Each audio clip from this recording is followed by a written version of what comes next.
surveillance de masse par reconnaissance faciale et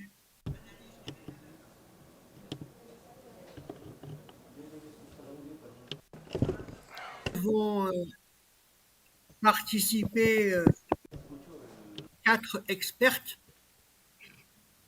La parité est respectée.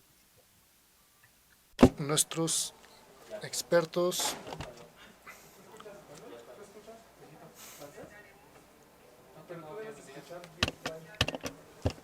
Yo sí lo oigo, pero no.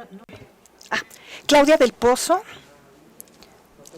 y vamos a presentar a nuestros panelistas justo después de unas pequeñas palabras que yo quisiera dirigirles. Y vamos a poder pasar a las diapositivas. Siguiente, por favor, que habla de reconocimiento facial, identidad y derechos humanos. Y podemos irnos más adelante. La idea principal que yo quiero plantear aquí y que quiero expresar aquí en algunos minutos o algunos segundos, esta idea es que entre el mundo de la identidad y el mundo de nuestros comportamientos y del historial de nuestros comportamientos, tenemos una especie de recorrido, de pasarela, una articulación, una trayectoria que va a ser llevada por la tecnología que se aboca al reconocimiento facial. De esta manera, hemos vivido en estos últimos años, hemos vivido la informatización por razones de eficacia y identidad. Y, posteriormente, se vinieron a implantar a estos mecanismos de eficacia, se vino a implantar la capacidad de transformar los elementos de nuestras vidas, por ejemplo, los antecedentes judiciales, el criminal record, los archivos o expedientes médicos que fueron traspuestos al ámbito digital, fueron migrados al ámbito digital, pero de hecho todos nuestros comportamientos, toda nuestra vida íntima, todos los antecedentes de nuestras vidas, los antecedentes de consumo, todo esto queda registrado. La novedad que nos proporciona el reconocimiento facial es que entre el mundo de la identidad y el mundo del reporting de nuestra vida, del historial de nuestra vida, puede existir una conexión sin que exista consentimiento por parte nuestra. Cuando uno manipula la biometría de las huellas digitales, está la presencia física de la persona concernida y se requiere esa presencia física. Cuando tenemos reconocimiento facial, la identificación de la persona no requiere forzosamente ningún consentimiento por adelantado y la relación, el link entre nuestra identidad y nuestros rastros que vamos dejando puede estar realizado, se puede hacer en representación nuestra. Entonces, estamos en un mundo totalmente nuevo con una tecnología, donde la tecnología autoriza una rastreabilidad extrema y para poder conciliar la intensidad de la rastreabilidad y compaginarlo con los derechos humanos y el respeto de la vida privada, de la privacidad, tenemos que empezar a definir todos juntos el nivel de rastreabilidad aceptable. Y este nivel de rastreabilidad va a depender de los valores que se defiendan en el contexto de una sociedad. El nivel de rastreabilidad aceptable en China no es forzosamente el nivel que se acepte en África, en Europa, en América del Norte o en América del Sur, en Sudamérica. Entonces, la problemática ¿Qué tiene que ver con todos estos datos? Tiene que ver primero con una problemática societal antes de evolucionar y ser una problemática de tecnología de vanguardia. No es porque nuestro automóvil pueda rodar a 180 kilómetros por hora que nosotros podamos hacerlo, que nosotros tengamos derecho de hacerlo dentro de la ciudad y no en carretera. Entonces, por eso, esto es lo que tenemos que regular. Por lo tanto, si nosotros volvemos a la página de mi presentación, el problema que se plantea aquí, entonces, bueno, no sé si los organizadores, bueno, sí, aquí está.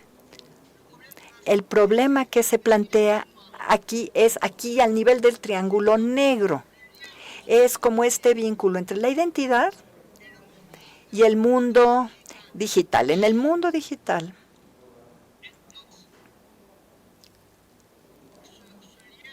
tenemos este vínculo que marca el nivel de rastreabilidad que hace emerger un nuevo método de gobernanza en donde intervienen algoritmos, derechos humanos y la inteligencia artificial. Y grosso modo, todos los mecanismos que se adhieren a esto, que se vinculan a esto para tomar las decisiones automáticas.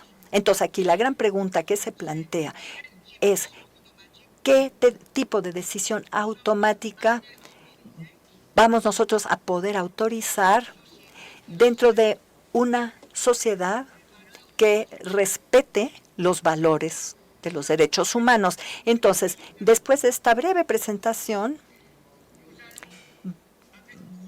vamos aquí a abrir el micrófono a nuestros expertos y tenemos aquí la gran suerte de tener en este panel a personalidades y expertos que dominan su tema, que son expertos en su tema desde hace ya mucho tiempo. Y entonces, la primera pregunta va a ser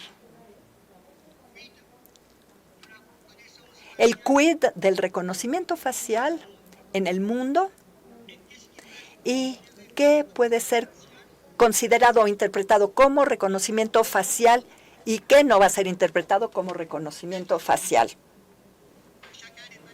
Tal vez a cada uno de los panelistas pueda interactuar y yo le dirijo la primera pregunta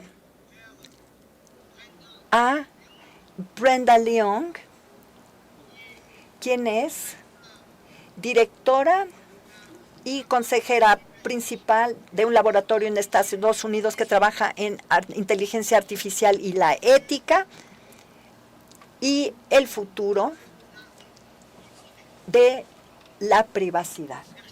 Gracias, Brenda.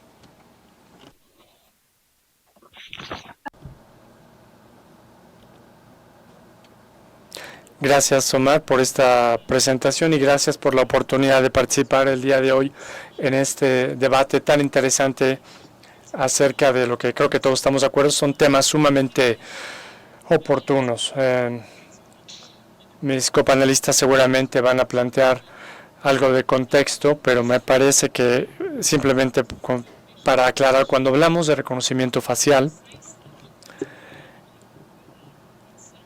¿de qué tecnologías estamos hablando específicamente cuando hablamos de regularlo o cuando hablamos de su exactitud o de otros detalles? Porque el reconocimiento facial como término es un término muy amplio y abarca casi cualquier cosa que tenga que ver con una cámara que está apuntando al rostro de una persona, que podría ser útil para cobertura mediática, pero realmente no necesariamente se refiere a los matices de los riesgos en particular o de los beneficios o los casos de uso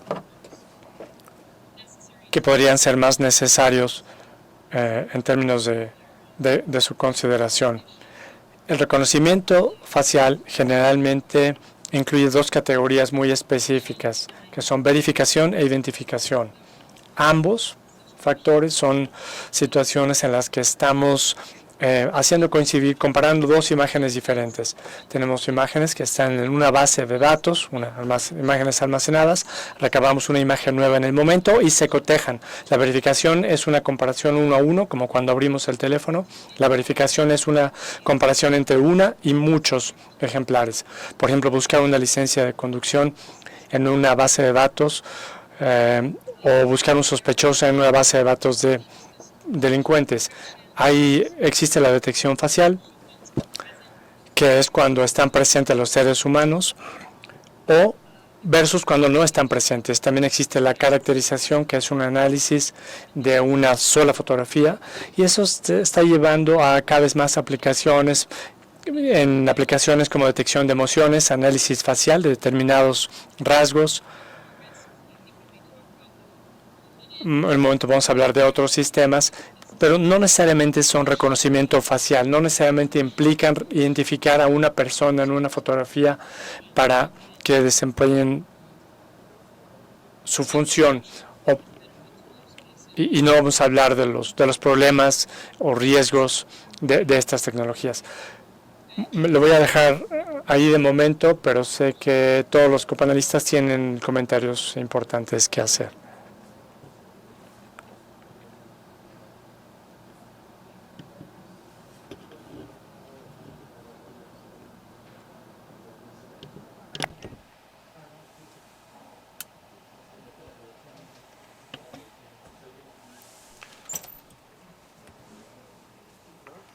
Es que está en mute, no tiene su micrófono prendido. Uy, sí, claro, perdón. Muchas gracias, Brenda.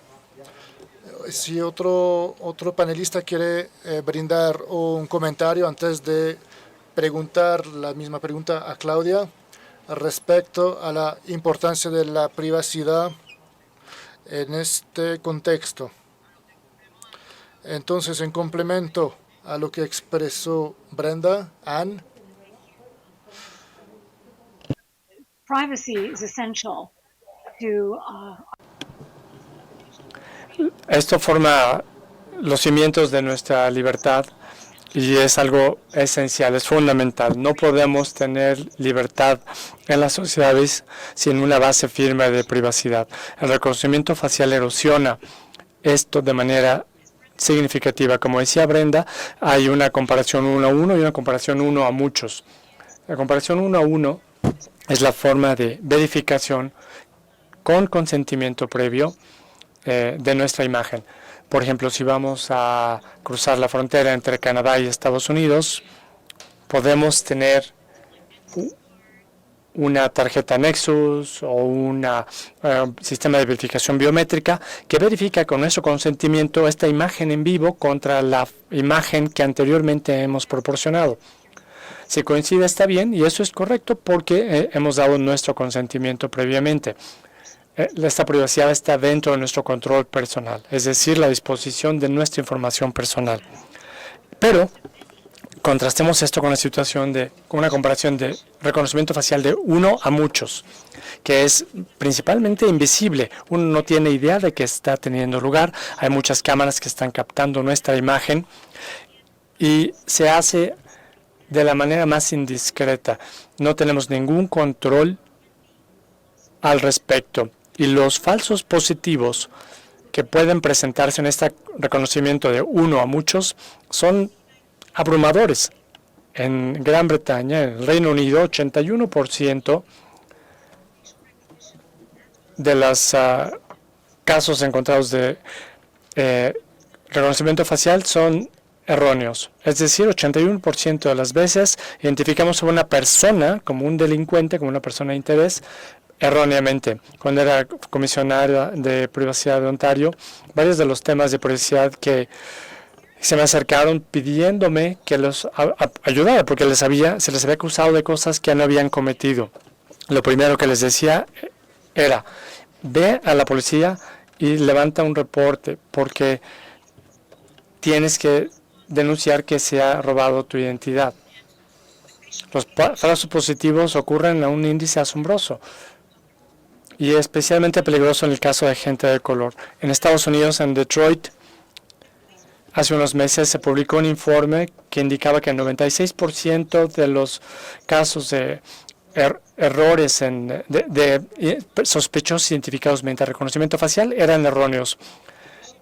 Esto es increíble. Hay gente que dice que debería prohibirse el reconocimiento facial, que ni siquiera debería tratar de regularse. En términos de uno, muchos debería prohibirse definitivamente, y yo no podría estar más de acuerdo. Es sumamente nocivo porque no hay aviso, no hay consentimiento, no hay ningún tipo de control. Simplemente quiero señalar una compañía asombrosa en Israel que se llama DID. Lo que hacen es increíble porque facial image to be detected permiten que la imagen se detecte por medio de los ojos, pero no en términos de tecnología de reconocimiento facial.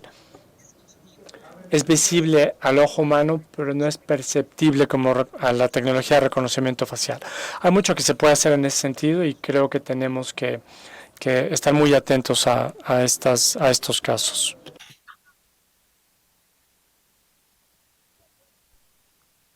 Claudia, is your mic on? Yeah. My goodness, thank you. It is.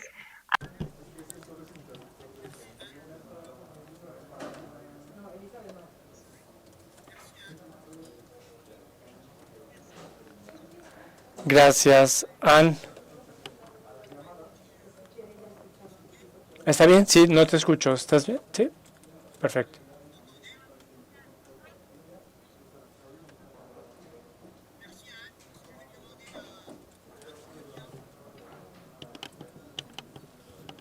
nous dire son point de vue sur le sujet.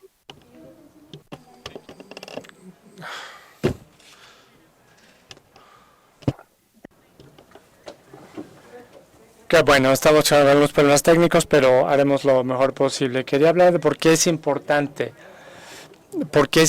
la privacidad. Quería compartir algunos datos que encontré el otro día que me parece que son muy pertinentes para este debate. ¿Por qué deberíamos estar hablando de vigilancia facial?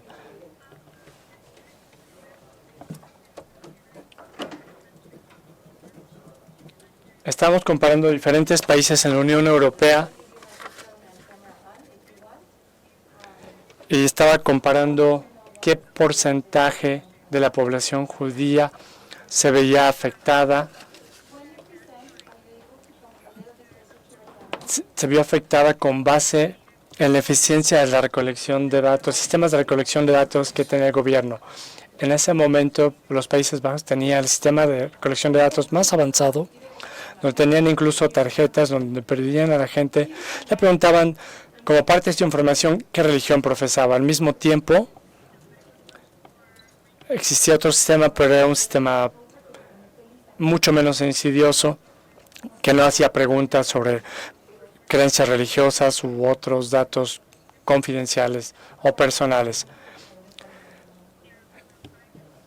¿Por qué debemos preocuparnos por nuestra privacidad? Bueno, los sistemas de reconocimiento facial pueden instalarse inicialmente con la idea de prevenir delitos.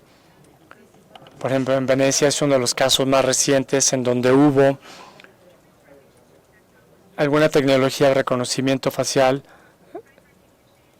para fines de prevención de delitos, pero de pronto se ha convertido en un sistema de vigilancia de turistas. ¿Cómo podemos confiar que estos sistemas no se van a convertir en armas contra nosotros?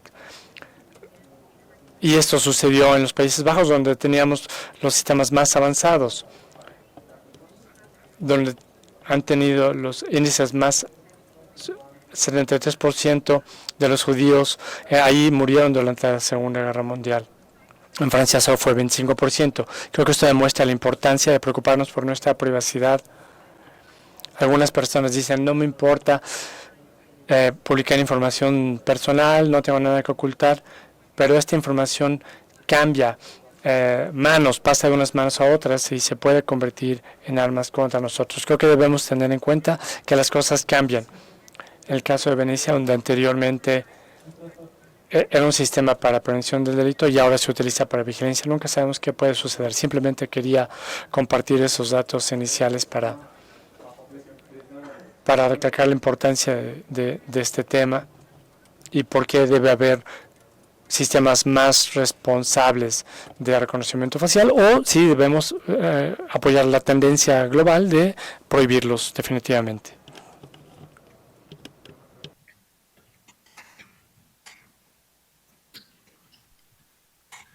Merci, Claudia. Muchas gracias, Claudia. Muchísimas gracias. Gracias, Claudia. Finalmente,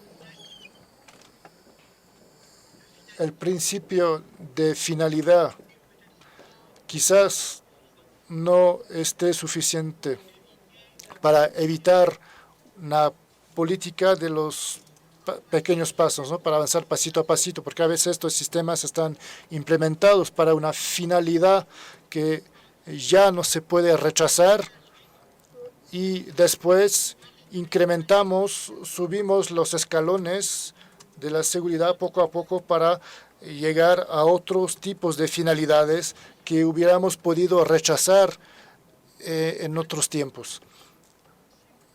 Anne, ¿qué es para usted el buen balance, el buen equilibrio entre el respeto de la privacidad y la eficiencia o la eficacia del manejo de nuestros asuntos diarios?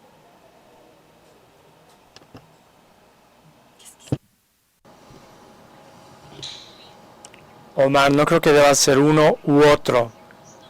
No me gustan estos modelos de sumatoria cero, que es ganar, perder, uno u otro, privacidad versus utilidad de los datos o privacidad versus seguridad.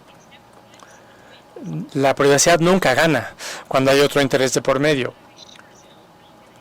Yo definitivamente no voy a permitir que pierda ante la utilidad de datos o ante la seguridad o ante otros intereses. Lo que yo propongo es que sigamos un modelo de sumatoria positiva, dos ganancias positivas al mismo tiempo, privacidad y utilidad de los datos, privacidad y seguridad pública. Podemos hacer ambas cosas, pero no se trata de ceder una para tener la otra. A esto es a lo que yo me opongo. Mucha gente ha compartido ese punto de vista, que realmente es una dicotomía falsa. Decir es que no puedes tener privacidad porque está este otro interés de por medio. Lo que estamos experimentando ahora es justamente ese fenómeno con el mundo COVID, en donde la gente dice es que tienes que tener un pasaporte de vacunación, olvídate de tu privacidad. Esta es la información de salud más delicada. No podemos olvidarnos de la privacidad. Podemos tener ambos, podemos tener seguridad de los datos, utilidad de los datos, podemos hacer que ya no sea identificable a nivel personal esta información. Hay muchas cosas que podemos y debemos hacer. Lo que no podemos hacer es decir, olvídate de la privacidad. Yo fui comisionada de privacidad de Ontario, Canadá durante mucho tiempo, 17 años. Y en ese tiempo hubo diferentes partidos políticos en el poder.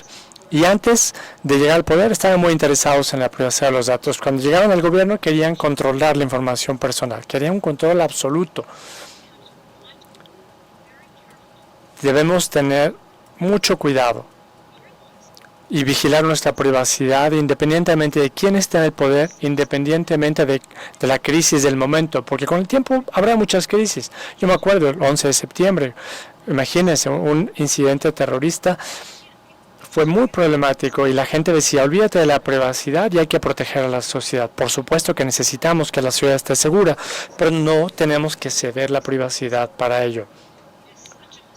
Es un error ceder la privacidad en aras de estos otros intereses, porque lo que pasa es que la privacidad se erosiona una y otra vez, y ahora la vigilancia va en aumento.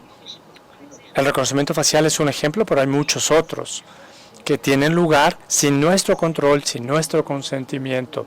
No podemos perpetuar esos problemas. Hay que proteger nuestra privacidad y también tratar de impulsar los otros intereses.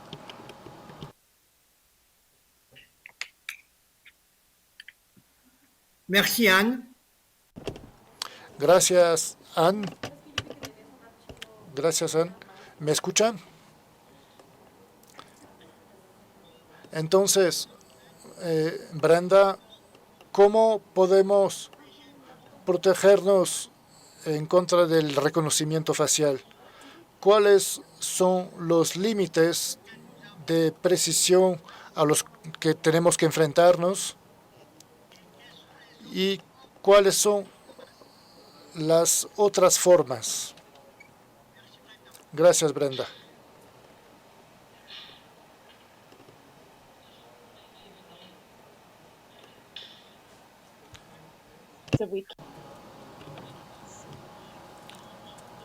No podemos, estoy de acuerdo que esto no debe ser un juego de sumatoria cero.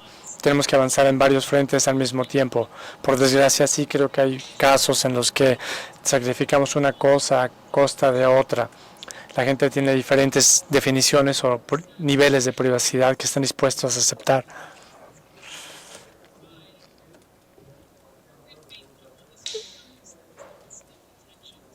Siempre puede haber tensiones, pero creo que el reconocimiento facial es uno de esos factores, porque por las diferentes perspectivas.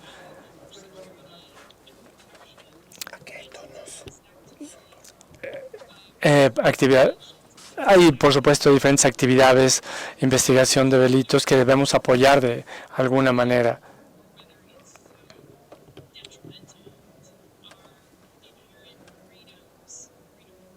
Porque pueden perjudicar, por supuesto, nuestra libertad en contra de la vigilancia y nuestra seguridad cuando estamos en público. Históricamente, no sabemos si haya forma de establecer un equilibrio por medio de controles razonables. Obviamente, una de las maneras de tratar de encontrar este equilibrio es ver los sistemas mismos. Los ejemplos que daba Ana anteriormente acerca de la exactitud obviamente no están funcionando bien, aun si pensábamos que eran una buena idea. Entonces, ¿por qué utilizar sistemas como estos si ni siquiera se están utilizando para los fines para los que fueron creados?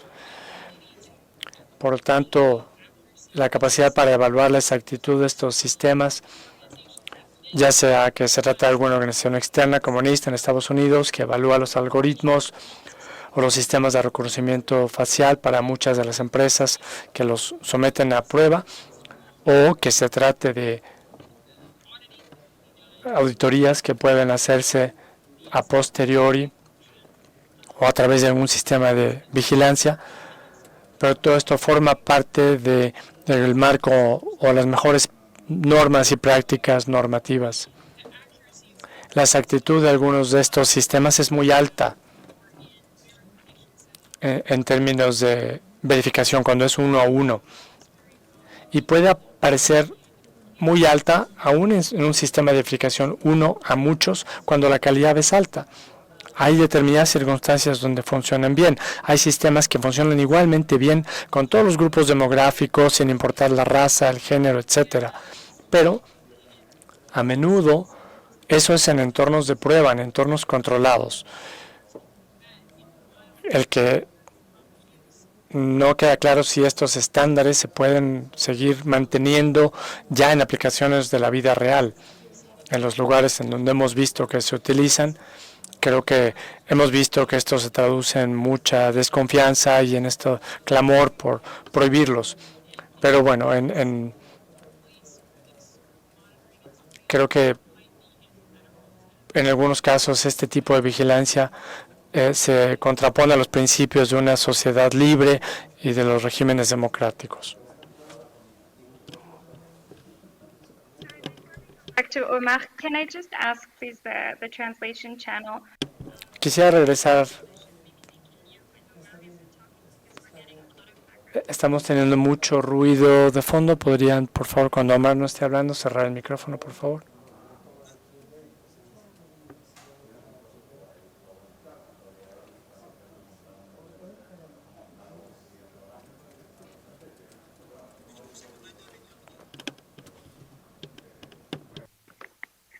Oui, oui, allez-y.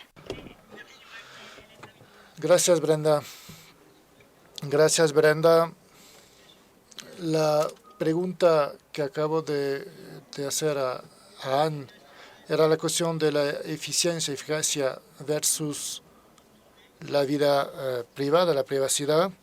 Ana contestó que no puede ser el uno a pesar del otro, necesitamos ambos al mismo tiempo. Brenda habló de la problemática de la libertad. Entonces voy a preguntar a Anne, libertad y vigilancia, ¿cómo pueden convivir o cómo no pueden convivir? Si puede hacer un pequeño enfoque al respecto al concepto del asunto social, de la cuestión de la vida social en China. Gracias, Hank.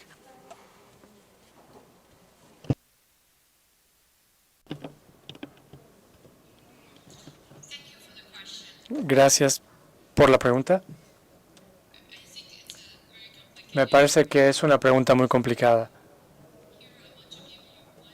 Quisiera compartir un ejemplo que se presentó recientemente en la cinta Coded Bias, que presentaba un caso extremo de técnicas de reconocimiento facial en China. Fácilmente se puede ver a partir de la cinta que la gente en China a menudo escanea sus rostros para hacer compras, para comprar boletos, escanean su rostro como una manera equivalente de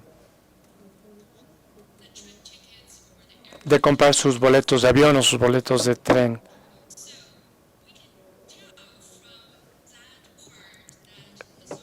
A partir de ahí podemos ver que este sistema en China se ha desarrollado con transparencia. La gente en China, todos están conscientes del desarrollo de los sistemas de crédito social y todo el mundo lleva una vida física, una vida digital y se comportan en consecuencia debido a esta enorme vigilancia que se da en la sociedad china. Además, el cálculo del credit score, el cálculo de la calificación crediticia, no está basado únicamente en el mundo físico y digital. Esta calificación crediticia se basa también en el sistema de calificación social de tu familia. Es un sistema bien calculado y a partir de la cinta podemos ver que los ciudadanos chinos no están todos reaccionando en forma negativa. Algunos de ellos han comentado que es un sistema muy cómodo porque argumentan que con el sistema de crédito social que existe, el sistema mejora el comportamiento de la gente. Ellos consideran que la gente se va a comportar mejor, que van a ser más amables unos con los otros, que va a mejorar la seguridad en el contexto de la sociedad china. Porque la gente que tiene un bajo puntaje social va a tener prohibido entrar a los aeropuertos y a las estaciones de tren. La conclusión de este documento es que a quienes están entrevistando de la China continental ve que este sistema de crédito social es favorable y diciendo que tu cara representa tu calificación crediticia y con esta calificación crediticia podría hacer amigos muy fácilmente porque no tendría que conocer gente con tiempo, sino que puede llegar a una conclusión inmediata de si podría ser amigo de esta persona simplemente por la calidad crediticia social en China. Entonces, esto nos da un caso de uso muy interesante en donde el sistema de crédito se desarrolla con un 100% de transparencia y en una cultura distinta, bueno, un sistema distinto. Entonces, se ve de manera favorable y se ha hecho un costo, un análisis costo-beneficio en donde dicen, bueno, el beneficio es mucho mayor que el costo que tiene esto, pero el resto del mundo tenemos que pensar si esperamos que se haga ese tipo de uso de los sistemas de reconocimiento facial en nuestro mundo, en nuestra vida, en el mundo digital. Muchas gracias.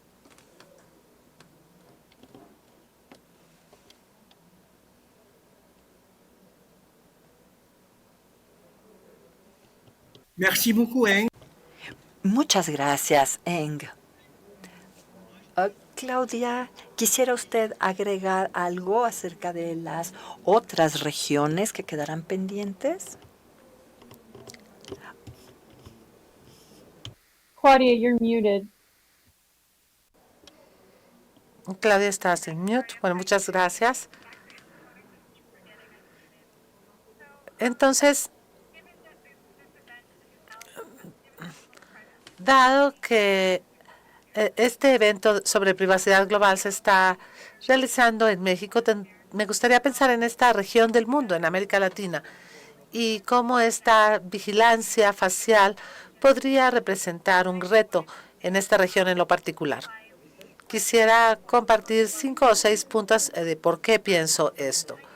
Y después sé, Brenda, que usted tiene algunos puntos de vista muy interesantes sobre cómo este sistema social se replica en la industria a través del sistema. Pero bueno, vamos a hablar acerca de los retos específicos que enfrenta América Latina respecto a las tecnologías de reconocimiento facial y vigilancia. En primer lugar, ha habido una larga historia de gobiernos o de dictaduras en América Latina que han utilizado la represión o la identificación para la represión. Entonces sigue esta cultura autoritaria que todavía no hemos superado, como lo que vemos en Venezuela, las historias recientes en Ecuador y en Chile, y eso representa un gran reto cuando haya una adopción descontrolada de los sistemas de reconocimiento facial. Otro reto muy interesante en la región es que los ciudadanos no pueden tener o no pueden confiar en salvaguardas robustas para que se les proteja de estos abusos. Entonces, muchos países en América Latina no tienen leyes de protección de datos. Muchos países sí las tienen, pero este tipo de salvaguardas no se han actualizado o no se han ajustado para reflejar la digitalización del mundo. Entonces, en tanto que la Unión Europea lo ha logrado, pues en América Latina todavía no lo hemos logrado. En Brasil tiene un GPDR pero en otros países hay mucho que hacer todavía. Hay que actualizar o crear los sistemas de protección de datos. Otras cosas que hemos visto es que algunos sitios han desplegado ya la tecnología de reconocimiento facial, pero no necesariamente cumplen con los principios de legalidad y de proporcionalidad y de necesidad para evitar interferir con los derechos humanos. Y lo que quiero decir de proporcionalidad es que si el problema que estás tratando de resolver realmente requiere de reconocimiento facial para poderlo resolver. Entonces, es una cuestión de adopción tecnológica. Entonces, tenemos que pensar si el reto que se está tratando de resolver se puede resolver con otro tipo de tecnología o con otro enfoque.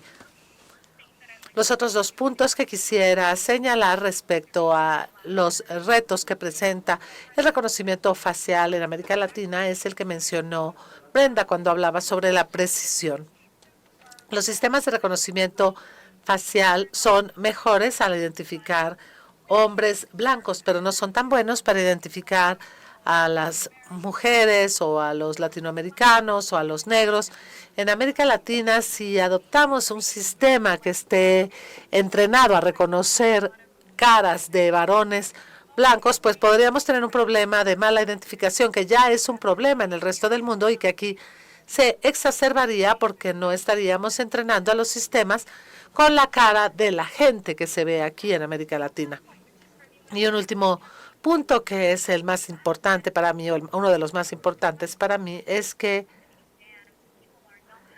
en el mundo, en Londres, en Nueva York, en San Francisco, no están contentos con la seguridad que se siente. Entonces, cuando se ofrece una tecnología que se percibe como que aumenta la seguridad entre los ciudadanos y no estás al tanto de todas estas conversaciones respecto a la privacidad, bueno, pues entonces se tienen respuestas ambiguas porque, por ejemplo, en la ciudad de Mérida, en la Ciudad de México, se han implementado estos sistemas y sienten que hay un sistema que les protege, pero cuando no se tiene un sentido básico de seguridad, tampoco viene la preocupación por la privacidad, porque resulta ser secundario. Entonces tenemos que pensar qué pasa en estos países en donde la seguridad no se da por sentada, no es algo que pase siempre, y la reacción de las personas a ese reconocimiento facial y la disposición de aceptarlo. Estos son los temas que veo en América Latina y quisiera escuchar a Brenda o a Anne sobre este tema que acabo de mencionar. Sí, gracias, Claudia, y gracias por el recordatorio de la importancia de mantener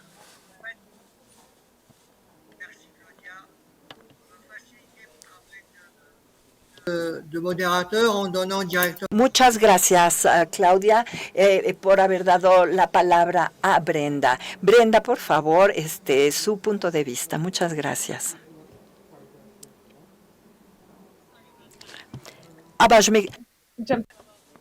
Me disculpo por ello.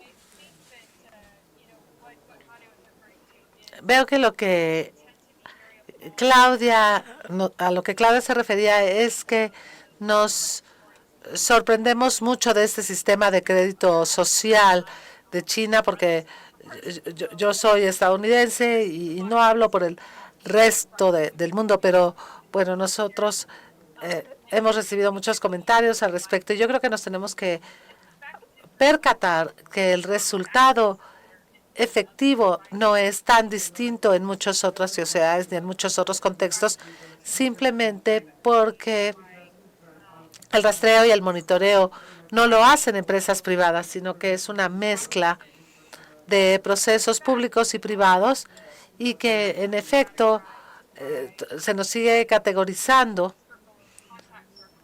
de acuerdo con el círculo de contactos y conocidos que tengamos en línea, por nuestro comportamiento en línea, por la información de rastreo de ubicaciones que se utilizan y por todas las migajas digitales que dejamos y que son recabadas, analizadas y en las aplicaciones, en los algoritmos y en el aprendizaje automático. Entonces, potencialmente no es tan distinto a final de cuentas entre distintos países. En lugar de concentrarnos entonces solo en la tecnología, me parece que sería muy interesante también concentrarnos en cuál es la repercusión que se tiene en el resultado final, en las libertades y en los controles que se establecen para la privacidad. Entonces, ¿qué es los controles que se tienen que establecer para lograr el resultado que queremos en lugar de prohibir una tecnología específica? Porque de otra manera, a lo mejor estábamos viendo solamente el bosque y no los árboles. Quisiera yo responder acá. Yo no estoy en desacuerdo con ustedes, con toda la vigilancia que se está llevando a cabo, pero la calificación crediticia social en China es inverosímil, es extremo. Escuché el caso en donde este estudiante de puros dieces y de puras calificaciones superiores se le negó el acceso a la universidad porque la calificación social de sus padres era inaceptable. Entonces, a mí me parece que es verdaderamente apabullante el grado de la vigilancia social en China es apabullante. Y bueno, yo no estoy en desacuerdo con lo que dices. Yo lo que creo es que todos estamos dentro de un espectro y que no se trata de un todo o nada. Es un espectro de grises. Y entonces tenemos que ver cuáles son los pasos que tenemos que dar. No, esto es una parte muy pequeña la que podemos ver en nuestras sociedades occidentales y tenemos que considerar todo esto.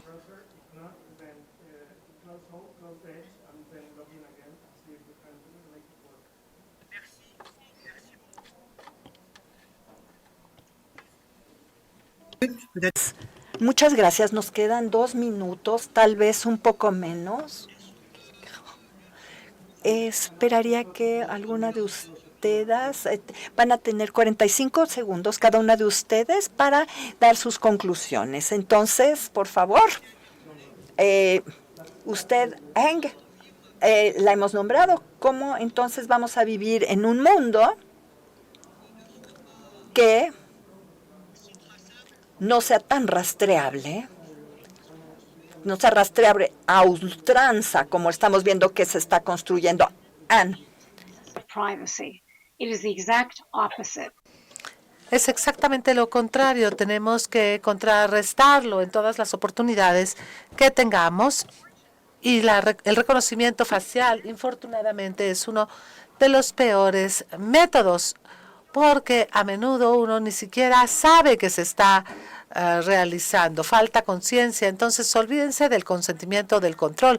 Ni siquiera hay conciencia de que está ocurriendo. Entonces, tenemos que tener un método de decir no tanto al reconocimiento facial como a la vigilancia por reconocimiento facial.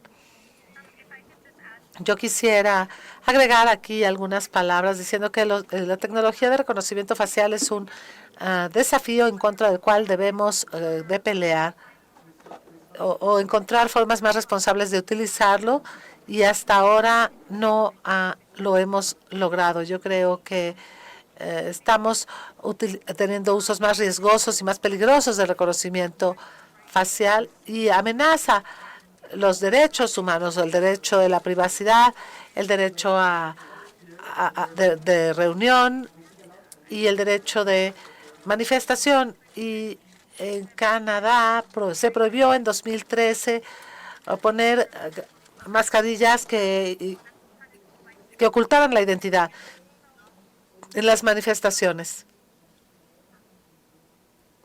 Se te acabó el tiempo, Claudia.